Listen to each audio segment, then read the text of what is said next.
All right, guys, how's it going? Welcome to another podcast of the. I mean, I guess it's unnamed podcast, just because everything is taken. We're still looking. Dude, It crazy really weekend. is. It was great sports weekend. We had plenty of basketball and football. Got some UFC going, so lots of cool stuff to talk about, and plenty of good topics. So Yeah, I think we just go straight in because last time we talked for a little bit too long. But yeah, a little bit more organized this time, but uh huh. we'll get right into it. So first game we're going to talk about was the most recent one that we saw was the Bucks and Saints. So we had quite a bit going on there. We got Drew Brees coming towards the end, possibly. We got Brady on his Patriots divorce tour, trying to see who's better, him or Bill. So we saw quite a bit going on in that game. So what were some of your first impressions based on what we saw on Sunday?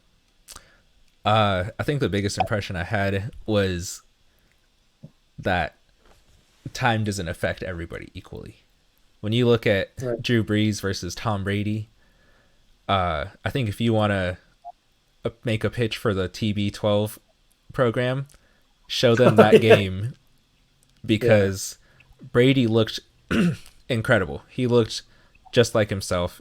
You know, his arm has dropped off slightly, definitely not to the point where like Peyton Manning was when you look at oh, when he came back. Uh, Even in 2013 when he set all those records, it still wasn't where it used to be. But when you right. look at 2015 when they actually won the championship, I mean, his arm was completely gone, and I feel like that's kind of where Drew Brees is at this point, and it's Yeah, just really incredible to see a guy, 18 months his elder, and is just looking more uh more physically fit than him. right. I think Brady physique wise, I mean he's what about 6'5". He's a physical specimen, as you could say, I guess. Hmm. He's what a quarterback looks like. But I mean, in terms of his arm and his stature, I mean he looks a lot leaner than he used to. Also, like he's really trimmed down and gotten his food in control, and he spends a ton of money in the offseason on his body and the TB12 system, and everyone makes fun of the avocado or pajamas or whatever he talked about, all the crazy stuff he does to stay in shape and to stay youthful. But he was humming those footballs in there. I mean, he was putting them right on the dot. He was throwing them hard. Um, I forget which play it was, but he threw one into to the end zone, and it was an absolute seed. You're like, holy crap! Tom Brady's arm is still alive and well. Hmm. And then you see Drew Brees going up in there, and he was so limited on those short passes. I looked like the Buccaneers really jammed the short game, and they were playing them real tight. And they had a lot of guys loaded in the box, and it looked like Drew Brees struggled. I mean, Michael Thomas 0 catches. How often does that happen? He's one of the best receivers in the league. So um, definitely weird to see Drew Brees throw 3 picks like he did. Hmm. I think he only had 134 yards. Did have one touchdown, but those 3 interceptions were game changers. And I think another play in that game was the Jared Cook fumble. Remember that one? Yeah. Um, it was a huge. I think it was a huge turning point in that game because it was back and forth for a little bit, and that fumble really gave Buccaneers possession, and they really carried the momentum from there. But I thought the Saints defense was going to do a much better job. But I mean, there's really not much the defense can do when the Bucks are getting amazing field position every time after a turnover, an interception, a fumble recovery. So just puts a lot of stress on that Saints defense, and the offense didn't do him any favors. So Hmm. Yeah. Not. Did you see the puppy get picked up? All right. Say hello, Chloe.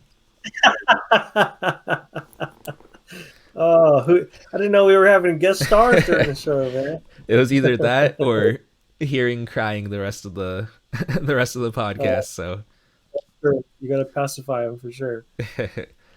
uh, Yeah, that fumble So other was. than yeah, go ahead.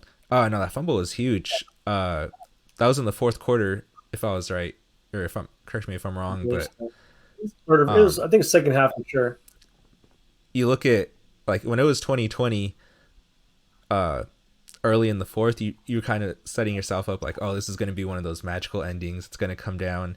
Whoever has the ball last, even though the Yeah. offenses weren't going great, you just expected a Tom Brady or a Drew Brees to be able to put things together enough, at Right. least for those end drives to set up something great. But I feel like it kind of was somber.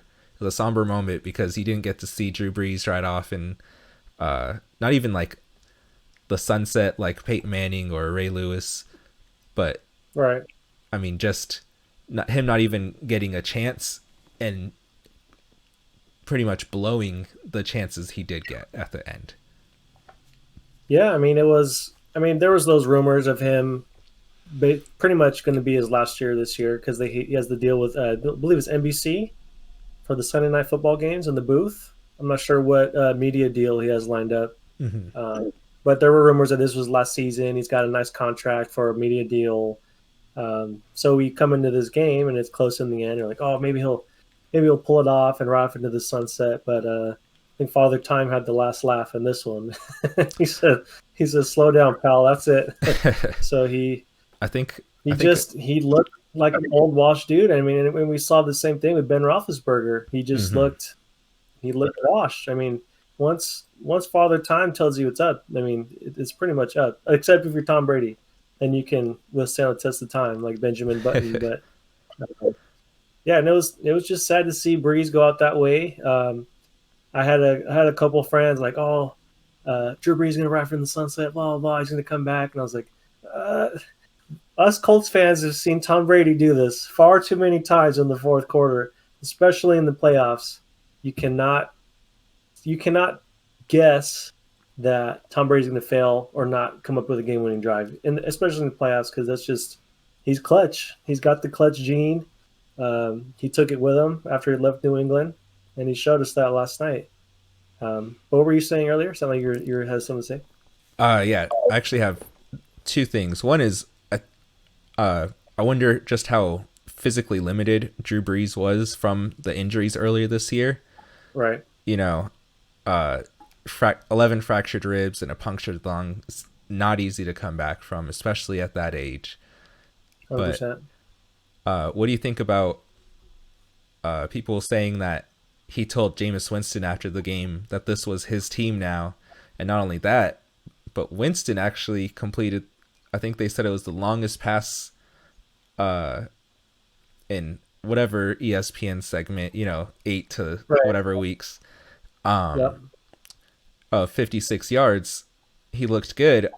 I mean, he had all the time in the world, but after sitting a year behind Breeze in that system, how do you think, if he does take control, how do you think that works out? And if he doesn't, who do you think they go towards? I think I think the Taysom Hill stuff. I think he's a gadget guy, and we saw that when he did have those few starts while Breeze was out. They kind of gave the keys to Taysom Hill, and we kind of saw him. There's some hint of talent there. I mean, he's got a good arm, he's got good mobility, but there were times where he looked like a right-handed Tim Tebow, and the offense just couldn't move, and he couldn't complete easy passes. So I think it's a good thing that Winston has kind of been waiting in the wings, and Mm-hmm. he's had a year in that quarterback room with a Drew Brees, with a Sean Payton to learn the system because it's a complicated system. Sean Payton's one of the most complex offensive systems in the league. So I think a year of one, he got in much better shape. If you look at him, he's trimmed down. He looks muscular. He looks like he cut a lot of fat. He looks athletic. He looks dynamic. Like he looks like kind of how he did when he left Florida State, and he was that top prospect. Um, and that pass he threw was, I mean, it was a wide open, easy pass, but he threw pretty well and he put it right on him. So I mean, it Mm-hmm. was an encouraging thing to see. But I think they're in good hands with Jameis Winston next year at the helm as the starter. I think this year will do him good. He needs to mature. He needed to mature. He needed to learn how to take care of the football after with the 30 interceptions or something last year for the Bucks. The 30 for 30 30. touchdowns. Yeah, 30 for 30, the ESPN special. Yeah, I think Sean Payton's not going to put up with the turnovers. He's not going to let you continue to throw into triple coverage with one guy downfield. He's not going to let you fumble the ball if you're trying to evade a sack. He's got a pretty good hold on that team. So he's going to give him some leash. He's going to let him prove himself, I think, next year. But they did pay Taysom Hill. What did they give him, a 3-year deal this past year? They get signed him to some sort of contract. I think he's making like $16 million a year. Yeah, they paid him pretty well. So I mean, Jameis might get the first shot, but he should be looking over his shoulder a little bit, because if he starts to fall into the old Jameis habits, I think he's going to start hearing some Taysom Hill footsteps behind his back. Yeah. Last point as far as that, I think Winston gets. I think it's pretty much like an open camp when they start. Whoever impresses the most. I think Taysom Hill's floor is higher with his running ability. But Winston's ceiling is just, even with his turnovers, it's still high. He showed that Right. in the Bruce Arians system. So if he can figure that out, that could end up being one of those Sean Payton steals. 100%. And I think I heard today that the Saints next year are going to be, I think, a little over $50 million over the cap starting next season. So they're going to have to make some trades. They're going to have to cut some people. They're going to have to free up some money. So I think they kind of went all in here on Drew Brees' last season. And we're going to see next year how much of a toll that took long term, because it's looking like they're going to have to. I don't want to say start over, because they have some good pieces there, but they're going to have to maybe have a rebuild year, or a year where they take a step back and they might go 8-8 or something like that, and kind of have to reboot and find a new identity for this team, because it's been Drew Brees for how long? Kind of time to turn the page and free up some money and kind of see where they can go from there. But Winston's really talented. We know Sean Payton has a great system and is one of the better coaches in the league. So I think Jameis Winston's in good hands. And I don't think the rebuild will take too long for them, because they have some really good quality players on both sides of the ball. Mm-hmm. All right. So let's talk about the Chiefs and the Browns. What did you think of that ending? And what do you think of the Chiefs going forward? Because I think they were pretty lucky to be able to get out of that, especially after Chad Henne threw that first horrible interception. It was terrible. And that ball hung in the air for what felt like half an hour, and the ball's just floating and floating and floating, and there's no Chiefs under the ball. Like, what was he throwing to? Like, oh man, it was one of those like head scratching moments. But it was pretty crazy to see Pat Mahomes get up and basically not be able to stand. Mm-hmm. Saw his leg; he got some jelly legs under there, and his teammates had to hold him up. So that was pretty concerning. Do you think that he's going to be able to clear the concussion protocol and be ready for this weekend against the Bills? So I was reading something where they were talking about he didn't actually have a concussion, but that he had something in his vertebrae. It was like an issue with his vertebrae that messed him up. But that Andy Reid came out later that day after the game and said that he had already passed all the concussion protocol stuff.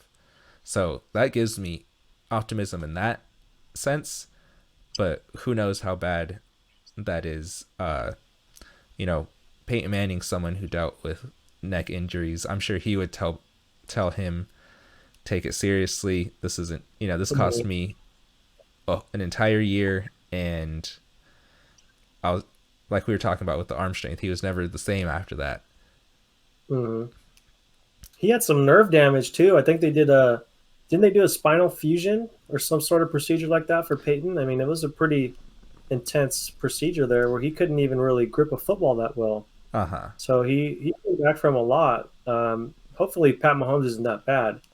But I was hearing today that it was some sort of he either got knocked out or he blacked out or a pinched nerve, or it was a weird like takedown tackle where he kind of had like, I wouldn't want to say a headlock, but where he might have blacked out for a second, and when we saw him all wobbly, he might have just been like getting his senses back. Who knows what it is? But I feel first like and foremost, we hope he's healthy. But second, we want to see him play against the Bills. I mean, that's going to be two of the best offenses in the league, other than Green Bay, going at it. So that's definitely great ratings for the NFL and great entertainment value for us. So that's going to be something we need to keep an eye on.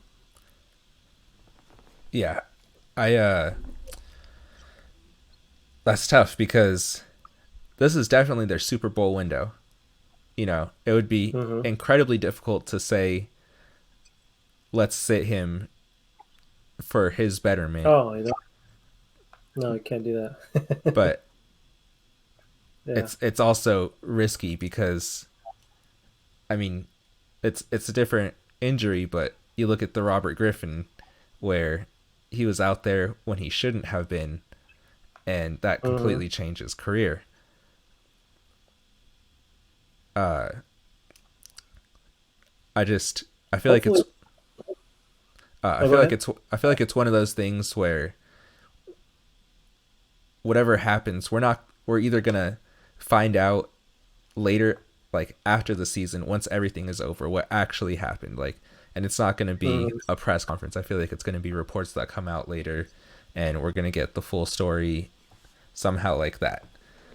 Right. They're just gonna This is gonna be one of those kept under wraps, game time sort of decisions. And that was another thing that crossed my mind is, what if he is good and he's cleared, but the Chiefs keep pushing off the press release. Oh, he's still in protocol. Oh, we're just still making sure he's good. Oh, we're this, over that. Now it's going to give the Bills some trouble on preparing for this game. I mean, Chad Henne is no great backup or anything, but there's a difference between preparing for a Chiefs offense with Pat Mahomes and a Chiefs offense with Chad Henne. So they were able to do some decent things with Chad Henne in that game. I mean, that super key fourth down play right there, where I think it was Tony Romo was on the call and he was saying, "Oh, they're just going to go to the line, try to draw them off sides." And then they end up snapping the ball, and Chad Mm-hmm. Henne's throwing it for basically what was the game clinching first down conversion. So that was a big play, and it took a lot of for Chad Henne, a 35-year-old career backup, pretty much to make a throw like that, to put him in a position to be one game away from the Super Bowl. So that was pretty impressive. But I think I think Pat Mahomes is going to be ready to go. We also saw that he had that toe issue. Um, we don't know if it's turf toe or if he broke a toe, sprained a toe, whatever it was. It did limit his mobility a little bit. Um, but hopefully, with this whole, whether it's a neck or a concussion or whatever it is, hopefully he's ready to roll for this Sunday, because that'll be a must-watch TV for sure. Mm-hmm. Yeah, I feel like these are the four best teams in football left. Oh yeah, Like there are a lot of times where you don't feel like that, but this is one of those times where it's like, okay, whoever wins out of here completely deserves it. Josh, all right. and man, the as far as on the Brown side of this game, I feel like their championship window is not closing, but their best shot is in the next year, Mm-hmm. because you look at Baker. They always say when you have a guy on a rookie contract, that's your best time because he's going to take up the most of your cap space. And 100%. Baker actually looked very good. Not elite, not top tier, but he looked like a guy that when you have running backs like Kareem Hunt and Nick Chubb with I don't think they bring back Odell. You don't want that contract when your offense has performed better statistically Oh yeah, two gotta get rid years of without Odell. him, which would actually be big because if you can bring in another, I don't even know if I can say offensive lineman because offensive line has been one of their strong points. Mm-hmm. Maybe another type of receiver that can help the game but not need those targets, Right. or Another uh Jarvis Landry type. or even just shore up the defense even more. Although Yes. the defense did look good. I mean, Hmm. Mahomes. It did seem like they, even when Mahomes had the toe issue, like they couldn't really get a lot of pressure on him, Hmm. and he was kind of sitting back there and kind of, even with his toe injury, still had time to almost do what he wanted to do. Um, and that puts more stress on the secondary. You got to cover for longer. So if you can't get pressure, then it's going to be tougher for the back end of your defense. But I mean, overall, they did a pretty good job considering Mahomes left in, I think, the middle of the third quarter, and by that time it was relatively close. So the way the game started, it looked like the Chiefs were going to run away with it. It was easy offense from the get go, and then they kind of slowed down a little bit, and then we had the Mahomes injury. But the Browns just kind of struggled at first to get the run game going. I think Chubb finished the game with only 13 carries and 69 yards rushing, which is uncharacteristic of him. And that, of course, puts more pressure on Baker. And Baker had 204 yards and only one touchdown. So he's been more mature this season. He's taking better care of the football. But if you remember that interception that Baker threw, key interception, when I think was it the Honey Badger that picked him? Yeah. When Honey Badger picked that ball and the Chiefs took over from there, it was kind of like you kind of tell in the Browns' demeanor, oh man, like here we go again. Like the comments we heard all week, the Browns are going to be the Browns. It was that one mistake that felt like lost them the game at the time, and they were able to come back and make it close at the end. But it was that interception from Baker was pretty uncharacteristic, because I think they said how many snaps before that did he last throw an interception? I think it'd been a long time. Hmm. So it was just bad timing against a great team, and you just can't have mistakes like that against a team like the Chiefs, where you have to almost play perfect football if you're the Browns. Well, I think uh, the biggest thing was I don't remember who it was, but the guy who fumbled out of the end zone ended up giving the ball back to the Chiefs instead Oh, of setting them up inside the Higgins. 3. That Higgins. Because you look at that, even if that's a field That was goal, enormous. then and on that last drive, you only need a field goal to tie. That gave Hmm. them momentum to them, and it's it's tough because that's not one of those rules that I really agree with. Like, It's a bad rule. I don't know if you remember, the Raiders ended their season one year like that with Yep. Derek Carr Yep. diving for the end zone. Yep. And my thing is, it punishes people for trying to extend for a touchdown. And 100%. so one thing I had talked about before was changing it to where if it goes out of the complete back of the end zone as a fumble, something like that.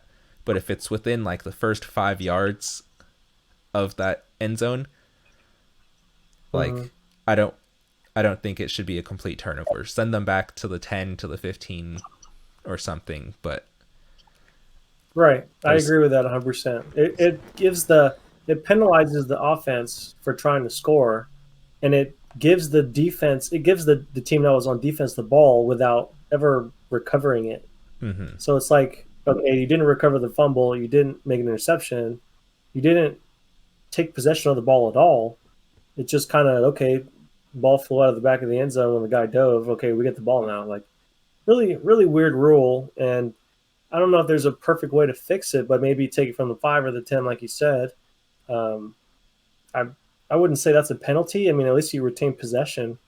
But I mean, something's got to. You can't just place it at the 1, because I mean, you can basically walk in a quarterback sneak and just fall into the end zone from there.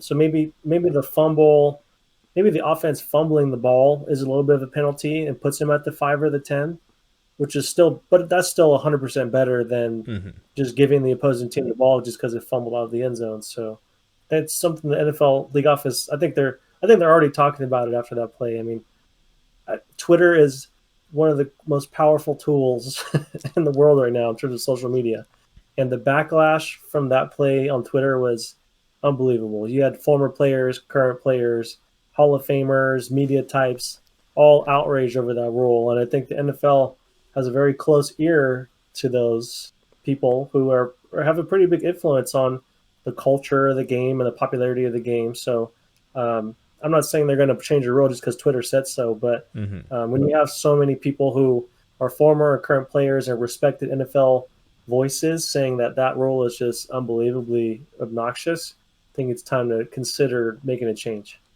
Definitely, I completely agree. And they have kind of shown with uh, after the non-call pass interference in the Rams Saints that when Oh something man. is this big, they might actually make a change. So, Hmm. speaking of big turnovers, the play of the game in the Bills Ravens was that red zone interception, the the pick six thrown by Oh, Lamar. Uh, yep. so people are obviously gonna point out the hit that he took as the biggest Right. play, but I believe that was because he wouldn't have had to been in the position to take that hit if it wasn't for giving the ball up, and uh, it completely changed I the agree. game. I think the point when I mean there was still plenty of game to go, but I mean the Ravens hadn't even scored a touchdown to that point. Hmm. So it's like, okay, how much of a difference is Lamar being out really going to make? Because they've had him the whole game to this point and haven't scored a single touchdown. So you have that huge interception, and it's just more of the Lamar can't get it done in the playoffs. Lamar's not a good throwing quarterback. Lamar is a running back at the quarterback position. We hear all the craziness with Lamar, and he won an MVP. So I mean, you can't totally disrespect the guy. But I jotted down his numbers, and I have something I have something I want to present to you that Hmm. you might think is pretty crazy. Okay, so in this playoffs, there was a quarterback that faced the Bills defense in this playoffs earlier who had 309 yards, two touchdowns, and no interceptions. 27 of 46. That's pretty dang good. Then we have Lamar, who was 14 of 24, 162 yards, and a pick. Drastically different numbers, and people are going to say, "Oh, this most recent game was just because there was wind and he couldn't throw the ball." I don't buy that because Josh Allen did pretty well. So we got one guy who played the Bills in the playoffs earlier this year who did pretty well, over 300 yards, two touchdowns. We got Lamar, who's supposedly one of the great up and coming quarterbacks who really struggled. That guy who threw for over 309 yards was Philip Rivers, Hmm. the guy who we think is all washed, the guy who the Colts are thinking about not bringing back next year. I mean, he's been the game manager. He's very limited with his mobility, but 300 yards and two touchdowns with no turnovers against that defense, the Bills defense, and we almost won that game. We, as in the Colts, Yeah. as you can tell on my sweater here. But I say we like I'm part of the team. But Philip Rivers played pretty dang well, and Lamar Jackson has been pretty underwhelming. So I think that was a pretty surprising contrast. And we can't put this Lamar can't throw debate to bed yet because he had a good game before that, and then he comes up against the Bills in an even bigger game and totally falls flat in his face. So, what do you think about Lamar Jackson and where he currently stands as one of the league's best quarterbacks? I think to preface, the biggest thing for me was just the miscues of the entire Ravens team. Obviously, Lamar is going to Mm-hmm. take most of the brunt of the damage, but Tucker missing two field goals, Oh yeah, just and like there that wind came bad, into play too. It the for terrible for him, punts. Yeah, terrible punts. Uh, yeah, really short. just the entire team did not look good. But at the end of the day, when you have something like that, you need the guy that's gonna just give you that little extra. I mean, Josh Allen didn't have an enormous game either, but Right. he just seems like that type of guy that finds the way at the end. You know, he's mobile but not a scrambler, big arm. He just he seems to have that it factor that we never saw in the first couple seasons. Like you saw the insane talent like his rookie year when he leaped over the defender for the rushing touchdown, Mhm. and but this year he's really just put it all together. I And mean, he stepped up with his accuracy. He's always had the strong arm, but the accuracy was huge this year. I think he was over close to 70% completions for the year, which is top notch for a guy who coming into the league was basically a guy that people said had no type of accuracy, just a big arm and nothing else behind it. So he's made great leaps, and I think the acquisition of Stephon Diggs has done a lot for him. He's got really good chemistry. He looks like one of the best receivers in the league, which Stephon was on the Vikings too. But you can tell he was really frustrated with Kirk Cousins towards the end of that thing. I, Um, I think with a guy like Stephon Diggs too, which I don't want to say he has like an ego, but he does want to be that number one guy. And if when he's happy, he plays better. right. And I mean, you can't say that he doesn't deserve to be the number one guy. But Mm-hmm. in Minnesota, when you had him and Adam Thielen, I mean Yep. that's 1A and 1B. Mm-hmm. And I think Kirk Cousins just they turned him into such a game manager in that system because when he was in Washington, I mean, he was throwing for 300 yards, 40 attempts per game. He was throwing 2 or 3 touchdowns. I mean, they kind of let him turn him loose. But in Minnesota, they had Dalvin Cook, more conservative attack, run the football. So especially when Thielen's getting most of the looks in the passing game, he's getting the touchdowns, he's getting some of the deep passes. Diggs was getting his share too, but you could kind of tell Diggs was getting frustrated because when he was getting the looks, Kirk Cousins would overthrow him or he would underthrow it, or um, getting your looks is pretty limited when you have a guy like Thielen across the field. So when you get him, you want the ball to be thrown properly. And Kirk Cousins wasn't doing that, and Diggs was getting pretty frustrated.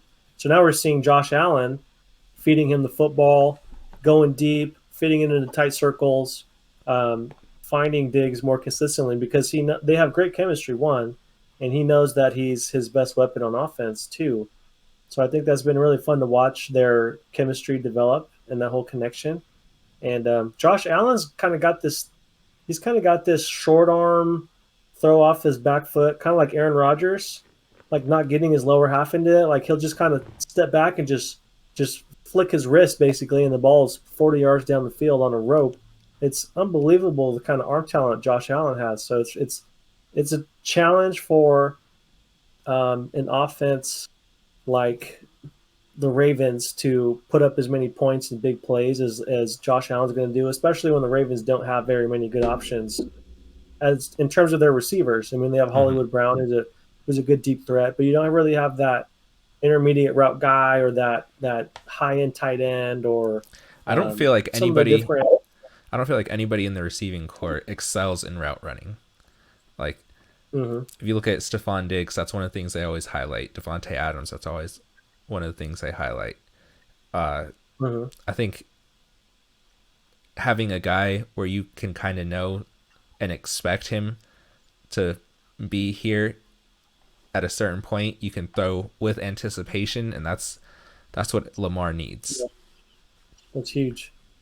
And that's a knock that we've heard over the years with Lamar Jackson is that he's not an anticipatory thrower. He's throwing to guys when they're already open, and that just reading that in the defense and knowing where your guy's going to be and knowing the coverage is, I think, the next step for him. I think he's been doing it and he's getting better at it. I think he still has more work to do in that part of the game. He's got a strong arm and he throws a pretty good spiral, so it's not like he lacks arm strength. But his accuracy sometimes, I mean, he's overthrowing guys, he's underthrowing guys, he's throwing it behind him. These short intermediate patterns where the ball should be out front, he's throwing it behind him and they have to reach back across their body.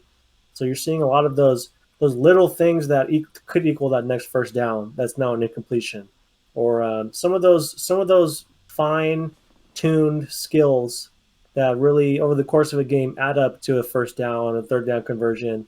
Um, Having a big play on a dump off instead of having an incompletion. Some of those things that just move the chains, I think they lack. And he's been doing it with his legs. I mean, he'll find a way to scramble and get a first down or something like that. But I think the Bills did a great job of when Lamar started to scramble or try to find a way around the defense, they were cutting that off. And they were meeting him at the line, or he was only gaining like 1 or 2 yards after the run.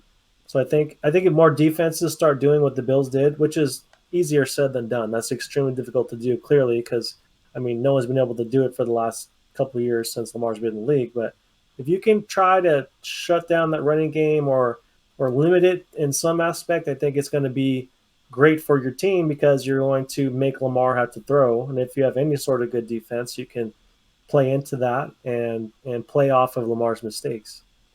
Mm-hmm. So we have one more game to talk about. The Packers and Rams. What did you think about this? My biggest impression was I was actually very impressed with the Rams defense, and unsurprisingly, you saw that rewarded with the coach getting the defensive coordinator getting a new, the Chargers head coach position. Yeah, Chargers head coach. But so my question with the Chargers signing the Rams defensive coordinator Brandon Staley is it more having a Jalen Ramsey and an Aaron Donald on the defense? Is it having good players and making him look good, or is he actually that good of a coordinator? And he's gonna have some high expectations because that Chargers offense is expected to really take off with Justin Herbert. Do you think he's that good, or is he the beneficiary of having good players on defense? I think he's an excellent coordinator because when you look at this game, they didn't have Donald most of it. He was really heavily limited. Ramsey was a monster, but when you look at the way that the Rams are built, they're so top heavy that, Donald and Ramsey are both making so much money that they're not able to put the same depth on the defense around them. And the fact that he was able to get guys like Leonard Floyd, was a bust in Chicago, to have 10 plus sacks. He played. You look at a couple of their corners and safeties who, I can't even really remember their names off the top of my head, but they were making big plays and looked excellent all season. And then you compare that to the way their defense looked one season prior. And although I do think having those big guys helps, it's the way that he schemes around those big players that is what made them work. I agree, and I think they have done a good job with Ramsey having to cover the other team's best player, and Donald having, I think, a torn cartilage on his rib cage, something like that. So those two had their hands full. Donald wasn't the typical Donald; he was out a lot on big plays. And you had Ramsey had his hands full with Adams. So the rest of the defense, I think, did a pretty good job with Lazard and some of the other Packers receivers that they have. But we did see Lazard drop a big pass, and we saw Lazard catch a touchdown. So he was finding ways to get open. And then we also saw Aaron Jones did a good job on the running game, catching passes out of the backfield. We got the Devontae Adams. Did you see the Devontae Adams touchdown where Jalen Ramsey was trying to run back across the field, and they snapped the ball, and Adams just quick turnaround, boom, getting the end zone catch, and Ramsey was freaking out. He was livid because he couldn't get back in time, which is incredible play calling and a great setup by the Packers on that one. And I think there was times where this Packers offense was able to manipulate some holes in the defense and make some key plays. I think overall the Rams defense did a pretty good job against Rodgers in Lambeau when it's cold, which is pretty tough for a team like the Rams, who were coming from LA, a warm weather city, to go to Lambeau where there was some fans making some noise, playing in the cold, facing Aaron Rodgers. I think they did a pretty good job of, I wouldn't say limiting him, but I mean, allowing enough and stopping enough to keep the game relatively close. And Yeah. another thing was Jared Goff with that thumb didn't look horrible. I mean, he was pretty efficient. I think it was 21 of 27, if I remember correctly. So he wasn't doing great, but he wasn't doing terrible. Um, there was some rumors today, some rumblings that McVay and Goff aren't on the same page. So do you think that the Rams need to move forward from Goff? Do you think they should start Walford? I think is his name, the backup. What do you think the Rams' plan is for Jared Goff next season? I don't know. It's one of those things where you're pretty much stuck with Goff unless you're able to trade him for another quarterback with a big contract, or Mm-hmm. you know, even if it is an open competition, I could see them looking at it like if Wofford ends up beating out Goff, that you think of it, okay, he's an expensive backup, but you're not paying anything for your starter. Mm-hmm. Right. And It's one of those weird situations. It kind of reminds me of the Carson Wentz and Doug Peterson thing, and we saw who won that whole little deal there. But the Rams aren't going to get rid of McVay, so um, they also owe a ton of money to Jared Goff. So at this point, you've seen Goff be good enough to get you to a Super Bowl, which is more than what a lot of quarterbacks can say. But we have also seen times like against the Jets where Goff just kind of looks like he's not all there. So I think they have a really short leash with him next season. McVay and him are going to have to really work on that relationship and getting on the same page and finding a way to make this work because there's a lot of money going into Jared Goff and this franchise is kind of at the mercy of how good he plays. Um, but I think Walford got some good experience in this little run before he got hurt, and I think he's going to be ready next year. Um, I think McVay saw some good things from Walford, and I think he really liked his mobility, just his ability to get outside the pocket and make something happen. His arm's pretty good too. So McVay, I think, is going to watch Goff very closely and have him on a really short leash because Walford did show some promise, and some Rams fans are saying that too, where they really liked what they saw from Walford. They liked his poise for a guy that was kind of thrown into the fire. He had a strong arm. He threw pretty accurately. He could run. He knew how to slide and not get hurt. Well, he got hurt, but he knew how to slide in certain moments to avoid the major hits. Unfortunately, he ended up getting a major hit, but he had good awareness and good instincts for the game, which is something we don't usually see out of a backup. Usually, like deer in the headlights kind of look. But I think the Rams have a lot of things that they need to figure out going into next season. Losing their DC, Goff, how well is that thumb going to heal? So in terms of their future in the NFC West, it's kind of up in the air at this point. But overall, how do you think Rodgers looked in that game, and how do you think he has positioned himself amongst some of the teams that are left in terms of being the favorite to win the Super Bowl? yeah, Rogers always looks amazing. Mm-hmm. I still wish that you could see him with a receiving core like he had in 2011 when they went 15-1, just because like you see what he's doing with these guys, and Alan Lazard is a decent number 2, but then you look at like Equius St. Brown and Marquise Valdes-Scantling. These guys are playmakers more than receivers. And as far as the entire team, like how they stack up, I'm worried about this Buccaneers game just because of how they were able to completely turn it around against the Packers last time when they took that 10-0 lead. Mm-hmm. And They did. the biggest thing was their pass rush just was unstoppable. And now Green Bay is going to be without David Bakhtiari, their best pass blocker. Mm-hmm. And it worries me that the Packers aren't going to be able to do enough to give Rodgers the time, or like the receivers aren't going to get open quick enough. The line's not going to hold up for long enough.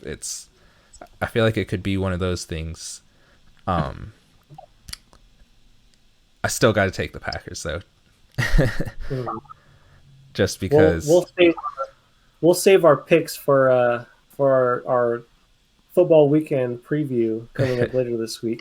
But I think you made some good points there with what the Bucks did against the Packers in the last game. That was pretty shocking. But I think this Packers team, I think the forecast is going to be in the 20s with chances of snow. So it's going to be right up Aaron Rodgers' alley, but it's also right up Tom Brady's alley with all the games he had in New England. But I think the rest of that Bucks team not being used to the snow might be a problem. Mm-hmm. I think the Packers are accustomed to playing in the snow. They train in the cold all the time. Tampa Bay being a warm weather team, Green Bay being a cold weather team, it might give them an advantage. And I think that the Bucks really capitalized. Their defense really capitalized on Drew Brees' inefficiency and his lack of a downfield passing game in this past game, and they're getting the exact opposite against this Green Bay team because Aaron Rodgers is not afraid to chuck it, and Adams is going to go deep, Lazard's going to go deep, Valdez-Scantling is going to go deep, and it's going to give the Bucks something else to worry about. And they also have Aaron Jones, who could come out of the backfield. He can catch passes. They can do a deke and dunk. They can do a short screen. So I think the Bucks capitalized on the Saints' lack of a downfield passing game, and I think they're going to have a whole mess of an offense to not only prepare for, but have any type of success against with Green Bay, especially in the snow. It's almost like playing on ice skates, basically, trying to catch these guys and playing in the conditions. So I think it might.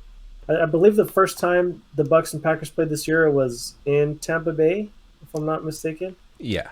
So it's going to be a whole new ball game, playoff atmosphere. Tom Brady is used to these type of games, but the rest of the team isn't. They might have some jitters. So I think it's going to be incredible to watch, and it's going to be it's almost a pick 'em. I mean, I think Vegas has the Packers favored by 3 for the most part, but after what we saw Rodgers do in this past game against that defense for the Rams, is almost 300 yards, 2 touchdowns, no turnovers. He's coming off of a good performance, and I think we can say he's the best quarterback playing right now. He's the hottest quarterback playing right now because Mahomes is out. Josh Allen looked pretty good last week, but not as good as he has been. Tom Brady played pretty well, but he was still 18-33 for under 200 yards, which is, uncharacteristic for him with all those weapons. You got AB, you have some of those other guys. You have Fournette in the backfield, a lot of different options. So I think at this point, Rodgers is the best quarterback left, and he's the healthiest quarterback left with Mahomes hurt, and I think they should be favored going forward. But we'll have to see what happens this upcoming weekend and see how it all unfolds. Definitely. I think the other thing we need to keep an eye out is how are these new head coaches going to affect not the playoffs, but the offseason. Obviously, well, I think one of the. No, go ahead. Go ahead. You go ahead. No, you're good. Okay, I think one of the craziest things that happened was Urban Meyer going to the Jaguars. What do you think about that? Yeah, that was exactly what I was going to bring up. I really he's in our division. That's why. So I like Urban Meyer as a coach. I don't think he's the biggest X and O's guy. I think he's much more of that leader. 100%. My biggest concern, and I know a lot of people have brought this up, is how's he going to be able to deal with the stress of the NFL? You True. know, he went to a spot that it's not a Cowboys. It's not one of those teams where there's going to be a ton of pressure on you, Mm-hmm. but all eyes are on him because he's the flashy head coach with the number one quarter prospect since Andrew Luck. You've got tons of picks and weapons, and I just really worry that if he doesn't have that success, he's gonna have to leave another place because of sickness and Mm-hmm. I think he had some sort of heart issue, I believe. Not 100% sure what his health issue was, but everywhere he's taken over, they've won. Not not won like the whole thing, but the teams he's taken over have massively improved within the first year or two. mhm. So he definitely has that leadership quality in him that a head coach needs. Um, I think it's hard to walk in as a college guy into an NFL locker room and immediately demand the respect of grown men who are getting paid now. College guys aren't getting paid, and college guys are on scholarships. So if they don't behave, they're gone. NFL guys are getting paid a lot of money and they're supporting their families and they've made multi generational money. So it's going to be harder for him to come into the locker room and say, "Hey guys, look, I won in college. Now you got to respect me." It's a whole new ball game in the NFL. But I think the Jags being so young and a guy like Trevor Lawrence just coming out of college is going to be there. Um, he's going to have young guys who remembered him at Ohio State, at Florida with Tim Tebow, doing big things and having a lot of success. So I think it's going to be easier for him to earn the respect of the locker room on the Jags just because they are younger guys, not a ton of old guys. And Trevor Lawrence is going to step in and be one of the immediate leaders as the franchise quarterback that they hope is going to be there for the next 15 years.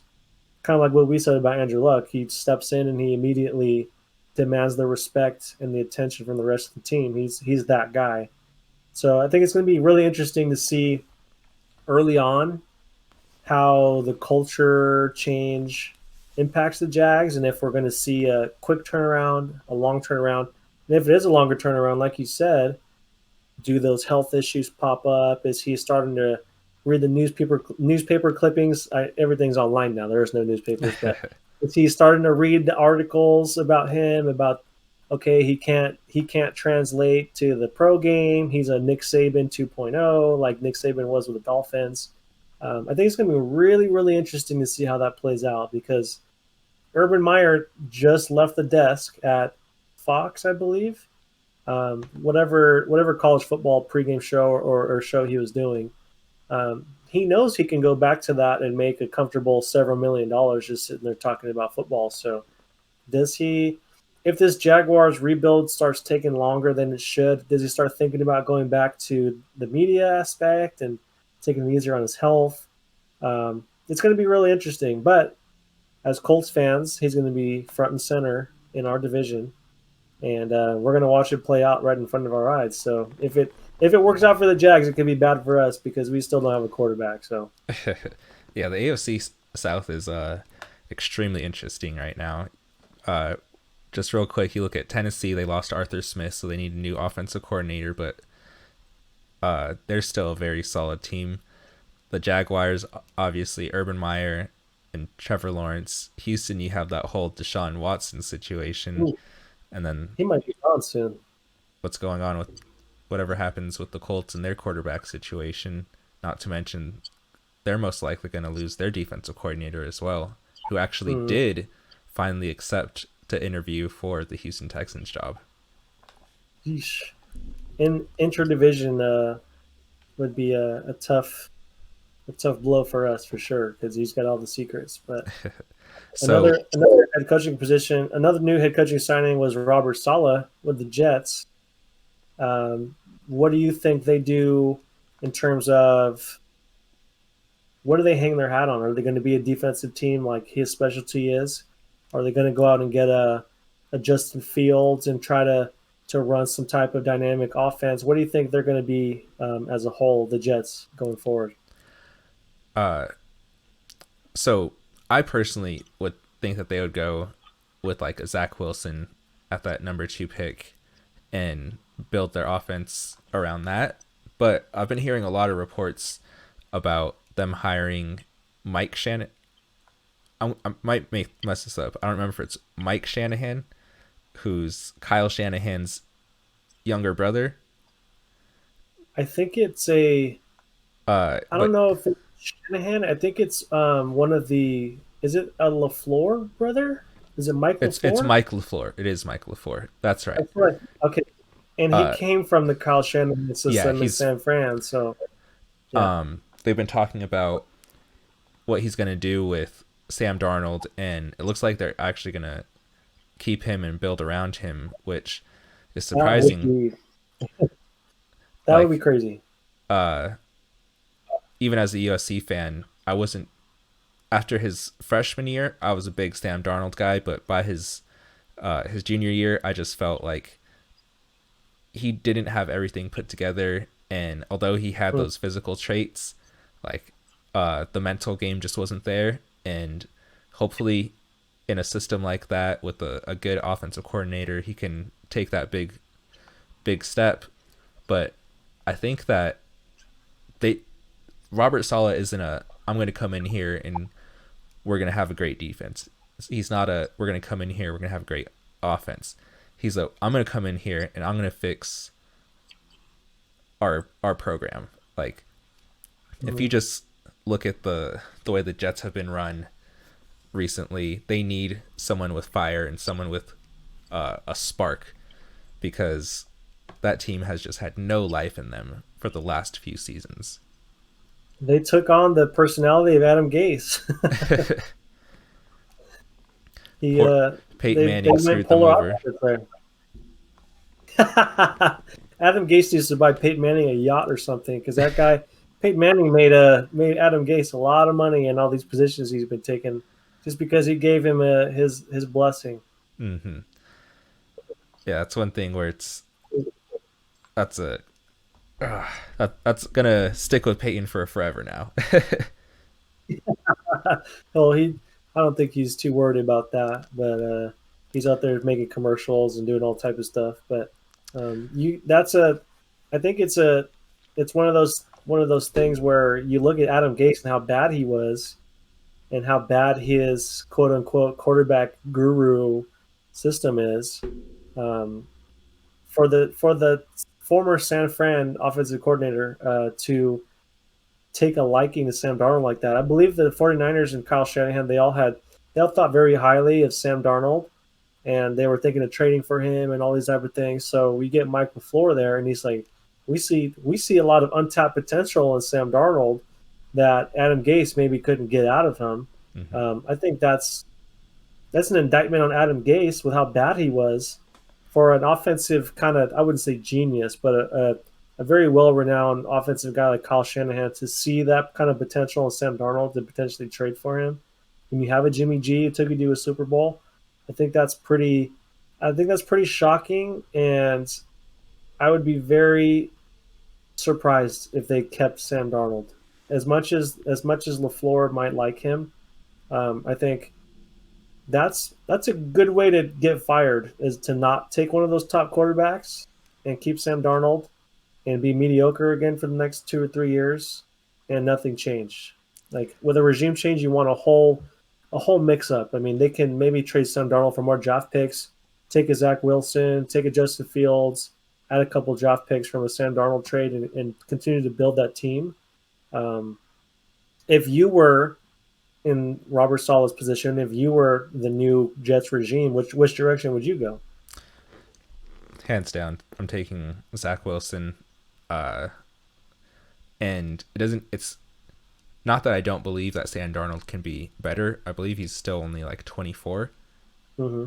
He's pretty young, yeah. It's the fact that you're going to have to pay him next year. Yep. And if you feel like Zach Wilson is equal or better than Sam Darnold, then if he's equal, he's a better asset because his contract will be less. Very true. The money aspect is a big part of that whole debate. Mm-hmm. That's Big one time. thing that I personally am not like super. I listen to a lot of people that are smarter than me when it comes to money and just stuff like that, because you can really see how a team is going to be built based off of their cap.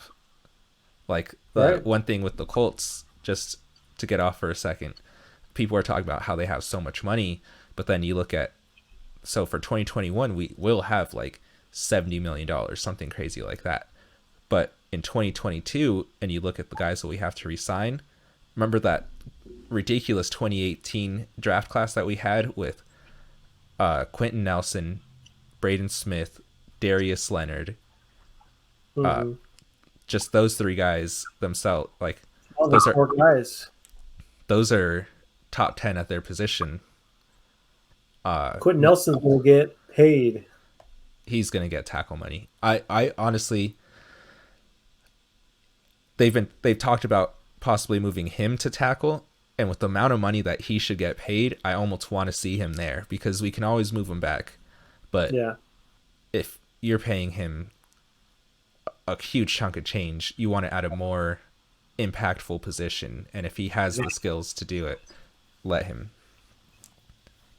100%. Let's go ahead, and we talked about Brandon Staley already just a little bit, but let's just talk real quick about Arthur Smith, and then we'll talk about the UFC and wrap this up. All right.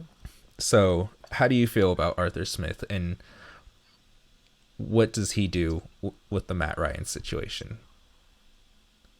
Ooh, man, the Matt Ryan situation is a real tough one. I think he's getting close to being on his last legs too.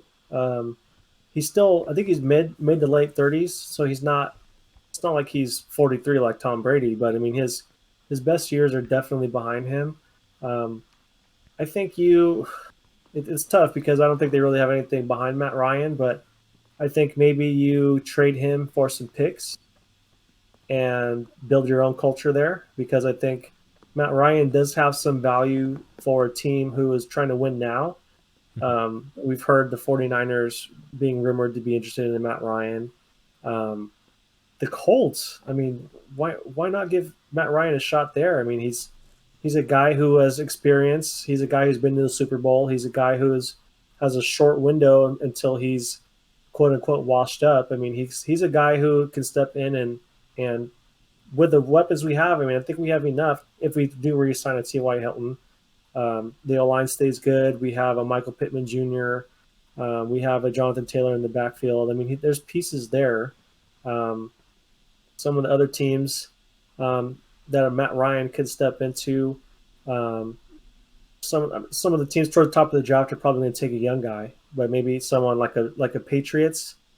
Cam Newton is gone. Maybe slide a Matt Ryan in there as kind of a stopgap for the next couple of years. Draft a quarterback in the late rounds and kind of have him develop behind him, Matt Ryan. I think for the Falcons, they have some good pieces there in terms of offensive skill set. You got Julio Jones. You have I forget the other guy's name. The other receiver who puts up big numbers in fantasy on the Falcons. Calvin Ridley. Gabriel, Ridley. They have a couple guys that they got Ridley. Yeah, and there's pieces there Russell to. Gage.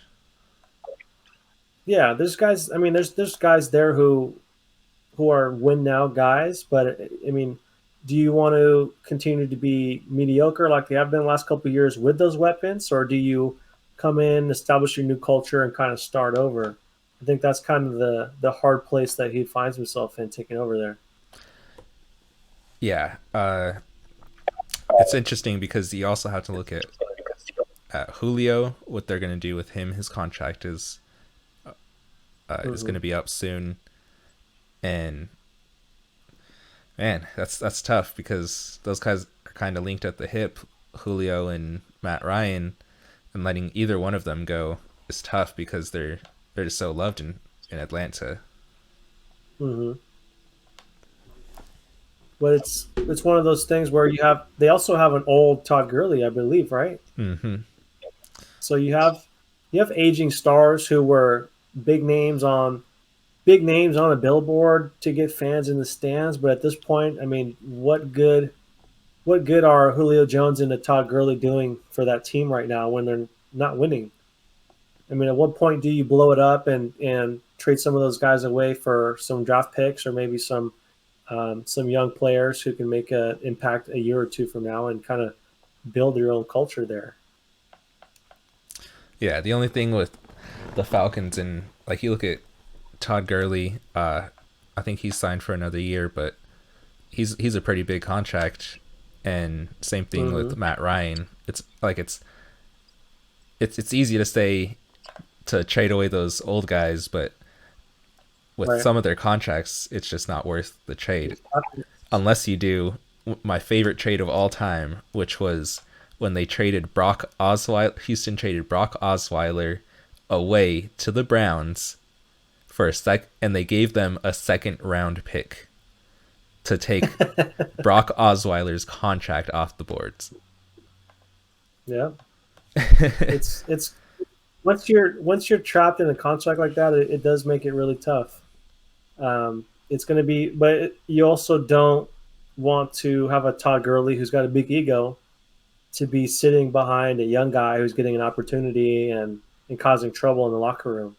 It's kind of like cutting your losses and I mean, depending on how big the cap hit is, how painful that's going to be. But you could have a conflict in the locker room in terms of guys who are really talented who are taking the back seat, like a Gurley, that could rustle some feathers in there if there are some young guys that do get some more looks.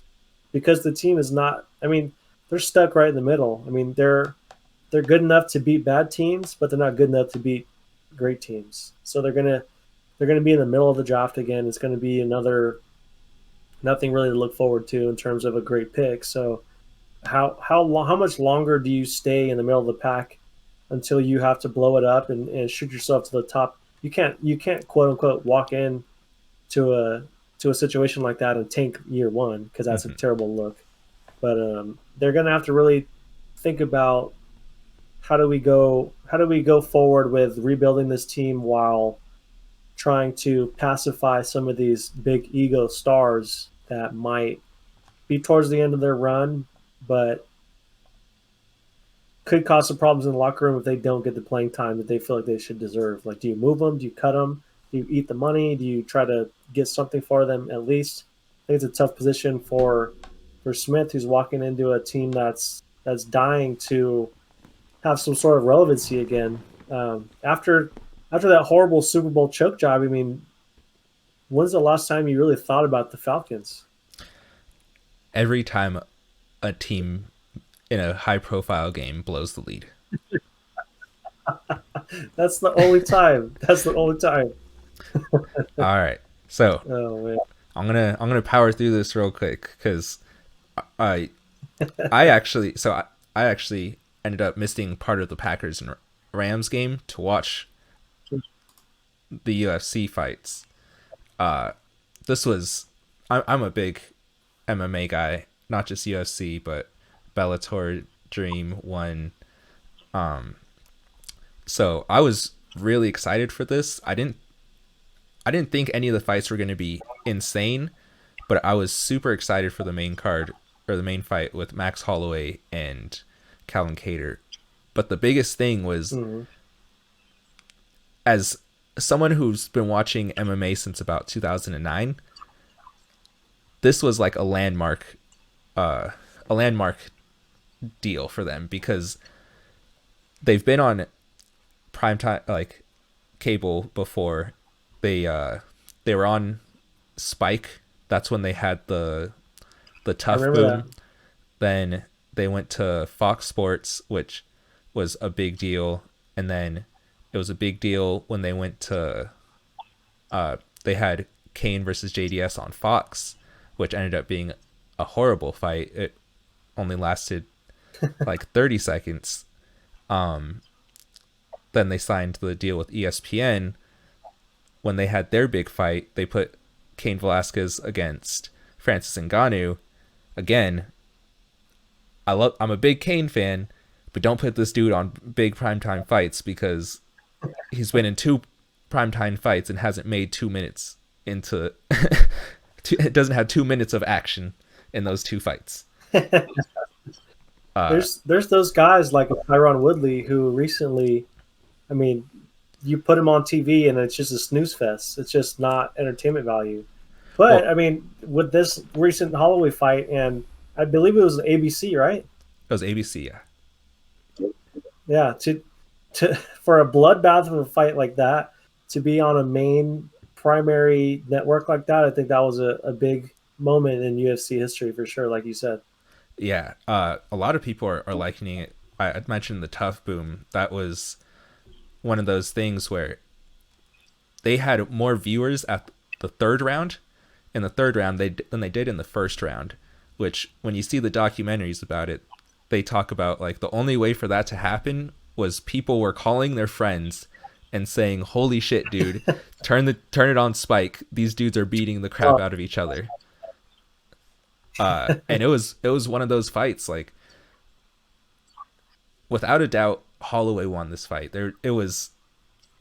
He smoked him, and it was even close. You look at the scorecards, it was 50-43 for 2 and a 50-42 for 1. I've never seen a 50-42 in my entire time watching UFC or MMA. It was a performance for the ages. I cannot say, though, that it's the best performance I've ever seen, because you look at some of the knockouts, you look at Jorge Masvidal knocking out Ben Askren in less than 5 seconds. How can you say the that running knee, that's a better the flying knee? performance? Like, the way that I put it is, this is the most dominant 5-round fight I've ever seen. Like, the fact that Calvin Kattar was even able to get to the end was stunning. But it probably should have been stopped. So what's his name? Holloway ended up setting the record with 445 significant strikes, breaking his own record of 290. That's almost 150 more than his last record. Oh man! And he was screaming at the guys at the table, saying he's the best boxer in the MMA or in the UFC. The look away right hand punch that he landed was unbelievable while he's standing there screaming. Poor Kattar sitting there trying to survive, and this guy's screaming like a crazy guy at the people in the stands, talking crap. And the guy just stand there like, I'm just trying to just be in this thing. And Holloway's just standing there beating his ass, talking to the guys in the crowds. Like, I'm not saying it's ultimate disrespect, like unsportsmanlike, but like in a funny way, like, man, that is disrespectful to be screaming at the stands while beating this dude up. It's going to go down as one of those legendary things. Like, when you look at Ali, when he would drop his hands in the corner, like certain things like that, like Anderson Silva, when he would tell someone stand in the middle, put his hands down and say, "Try and hit me." Like, it was on that type of level. It was unbelievable. And we got a Conor McGregor fight coming up this weekend. Yeah, that's Poirier, right? That's a tough fight, because if you look at Conor's body type, he's always been a lot longer. Not like, when I say lean, I don't mean in a normal type, but in more of a fighter body type. Like, Dustin Poirier is definitely more of squared up, probably a little. I want to say his height is he's a little bit shorter but stockier. And he's fought Max Holloway. He beat Max Holloway. That's the crazy thing. That was an insane fight, but he found a way to beat the guy that we were just hyping up like crazy right now. Yep. And one of the big things is he hits power shots. Like, both of these guys can put the other one to sleep. Um, Mm-hmm. what I'm worried though is, although Poirier is a big striker, I could see him going with the smart route, trying to get his another title shot after losing the interim to Habib, and saying, I felt like I could not complete, like, he couldn't do anything against Habib, but he can say like, I did better than Conor did. I think Mm-hmm. my wrestling game, my ground game, is better than Conor's. If he gets, like, that's the thing. I don't think he's going to use it straight away, but if Conor is clipping him, that's definitely something that he has to be worried about. Yep, and I think we've seen him run out of steam after the second round, like into the third and fourth rounds in big fights. So I think if Poirier can last deep into this fight, I think it's going to be an advantage for him, especially like you said with the ground game, because we know Conor McGregor once he gets through the first couple rounds and he's landed his heavy shots and it hasn't put you out yet, some of the conditioning and some of the cardio and the endurance comes into play in the later rounds.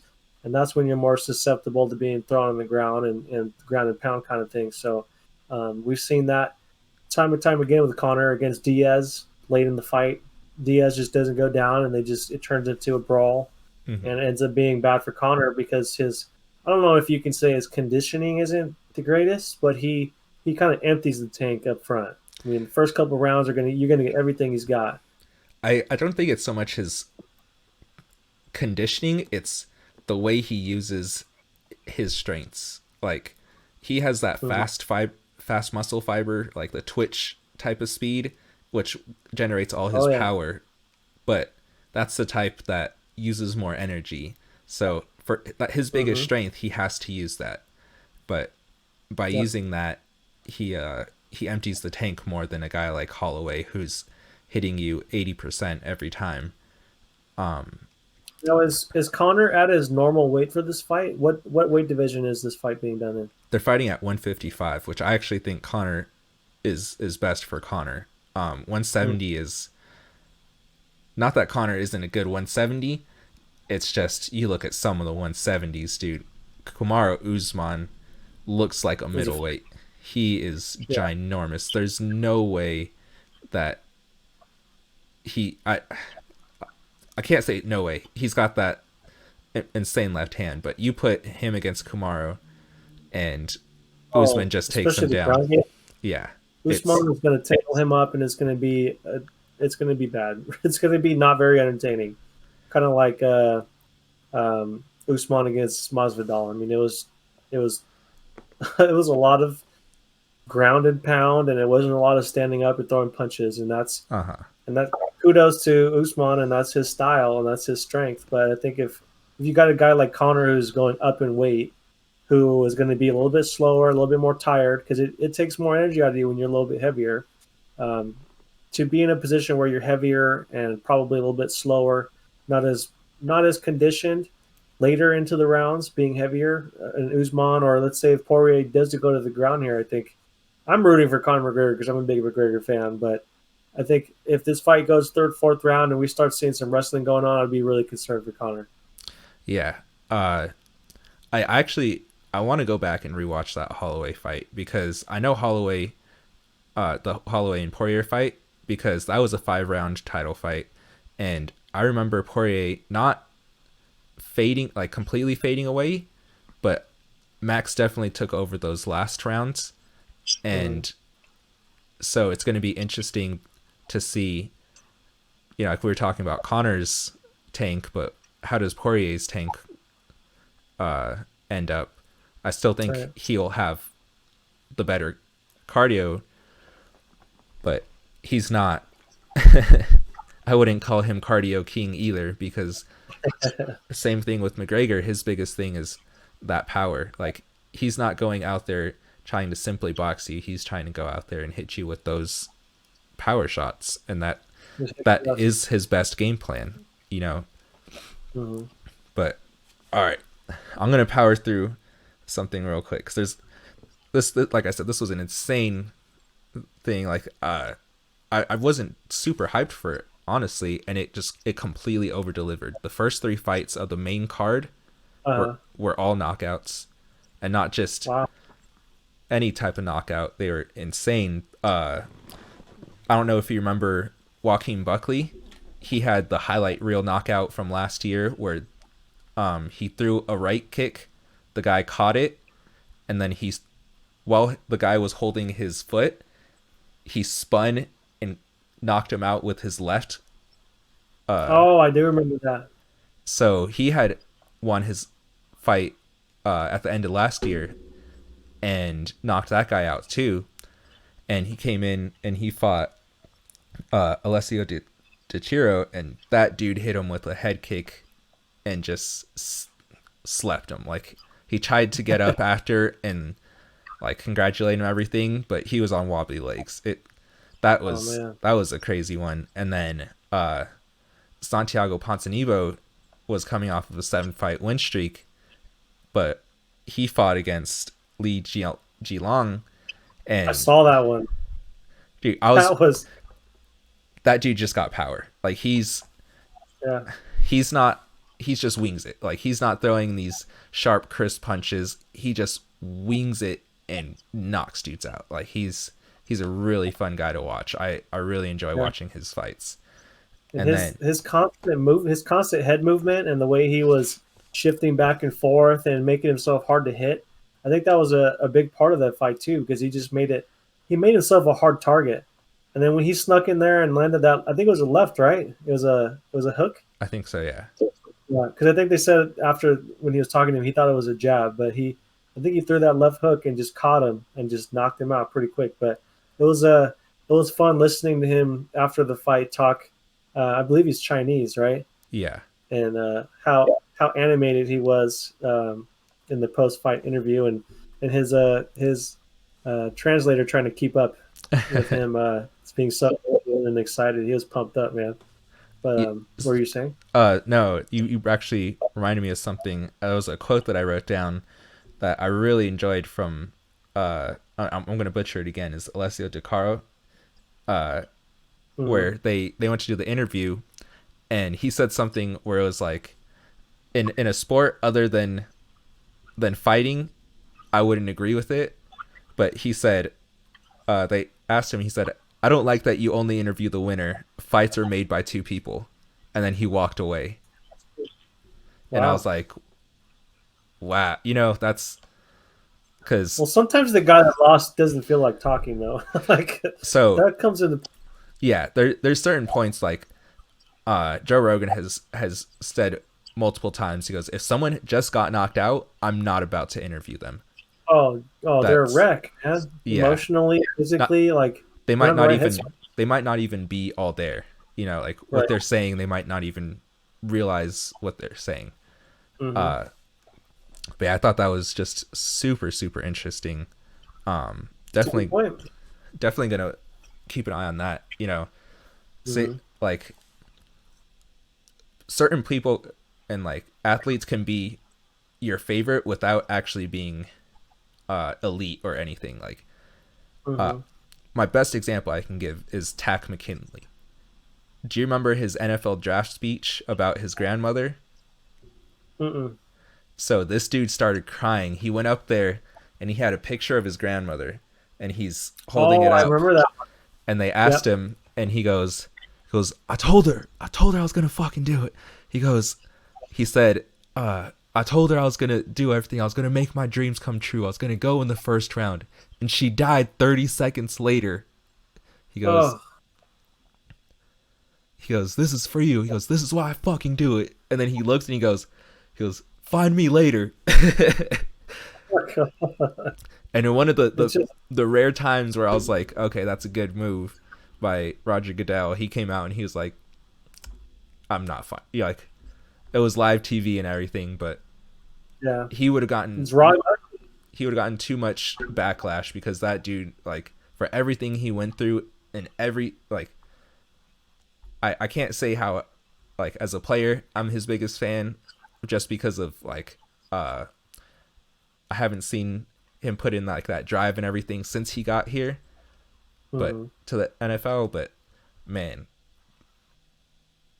one of those everything, moments where you just goosebumps. Everything everything leads up to that moment, and it's hard to tell how you're going to react emotionally in a moment like that. So um, those are some of the most interesting and relatable moments for some people like us, though, like fans. I mean, you see a Mm-hmm. guy up there who's in tears holding a picture of his grandmother at the NFL draft stage. I mean, that's you can pretty much tell what he's there for and what she meant to him to carry a picture of her up there. I mean, that's incredible. It's crazy how often we see some of these guys overcoming such crazy odds to get to that point, and some of them are born in pretty rough situations and rough neighborhoods with their parents doing bad stuff, doing drugs while they grow up. I mean, you see it all the time. I believe Jimmy Graham is a story that always sticks out to me. How he was, I believe he was in the foster care system, or he was in a boarding house, or something like that, and he played basketball and found his way into being one of the best tight ends in NFL history, in my opinion. I mean, he was dominant while he was in his prime. Mm-hmm. What Um, what's like you sad said, it's easy to root for guys. what's sad is uh I heard an interview with Michael Orr, who most Oh people man, will know from The Blind Side, and he was not upset, but he was like, I don't get why people are making such a big deal about my story. He goes, if you go to any NFL locker room, there's dozens of guys that have a story similar to me, 100%. and it was like, that's a quote that stuck with me forever because you And one know. of the reasons I respect and like Marcellus Wiley so much is because he always talks about how he was from Compton, how all his friends were into bad stuff, and football was kind of the way out. And his friends would go and do some rough stuff, and he would go home and he would do homework, and they would call him names, and then he wasn't looked at favorably in that neighborhood because he wasn't doing what everyone else was doing. I mean, in those type of neighborhoods and those type of situations, it's not looked at as being cool to go in and do your homework. Like Hmm. that's not what the cool kids do. He he had a different type of drive. He had his mindset on something bigger than his circumstances were allowing him to have, and he ends up going to Columbia, which is one of the best universities in the whole country. Ends up making it to the NFL, being one of the best defensive linemen, not in history, but I mean his early years on some of those teams, the Bills and Chargers, he was a pretty impactful defensive player, making millions of dollars. So his his drive and his want to be something better than what the usual neighborhood kid was getting into is pretty incredible. So every time I see him on Speak for Yourself, or I listened to him before with Max Code, I mean, I always respect the guy just because of it just always sticks out in my head when his friends were out doing some rough stuff. He would go home and do homework. Like what kid has that kind of drive and that kind of perspective? Like that's most kids complain and cry about doing homework. No one wants to do homework, but he took it upon himself to do that instead of go out and mess around with his friends and do what they were doing. So pretty cool stuff. Yeah, I think that's a good way to end this up because you know it's Sounds good life good. lessons. It's Yeah, 100%. Moral of that story: do your homework.